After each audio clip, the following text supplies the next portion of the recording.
Upang mas maintindihan ng ating mga kababayan sa Mindanao ang ng Comprehensive Agreement on the Bangsamoro, nag-ikot ang isang grupo ng Moro Islamic Liberation Front sa rehiyon.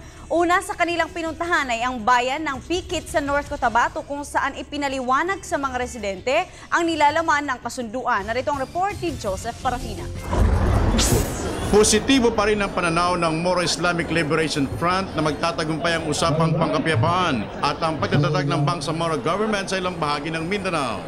Ito ang tinura ni MILF Vice Chairman ng Political Affairs, Ghazali Jaafar, sa isinagawang Advocacy on Comprehensive Agreement on the Bangsamoro na may temang One Understanding, One Direction, One Government. This is manifestation, even the support of the Bangsamoro political leaders for this agreement because they know that this is the solution. Minarapat ng sangguniang palalawigan ng North Cotabato na gawin ito sa bayan ng Pikit para mas lalong maintindihan ng mamamayan ang mga sinasaad ng kasunduan. Bagay na malaking tulong sa publiko kung saan nakatulong na malaki sa pag-iisip ng mga ito sa nasabing usapin. Pananawagan po sa mga kasamahan po na ating ang Pangulo, iniwala tayo na desidyo siya na magkaroon na ng kalutasan ng problema sa mga abogado natin sa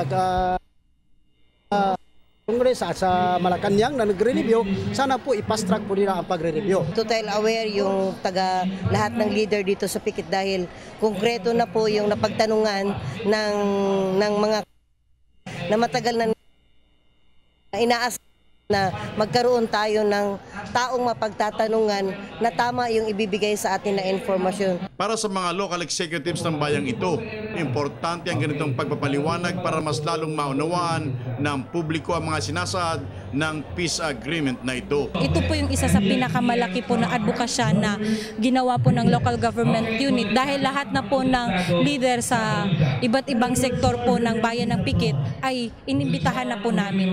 Sa ngayon, patuloy na naniniwala ang grupo ng MILF at ng pamahalaan na may sasabatas ang Bangsamoro Basic Law sa lalong madaling panahon. Ito'y para sa mamamayan na naghahangad naman ng kapayapaan ng tunay at makapagdudulot sa kanila ng progresibong ayan. Mula sa Pikit, North Cotabato, Joseph Parafina, Telebisyon ng Bayan.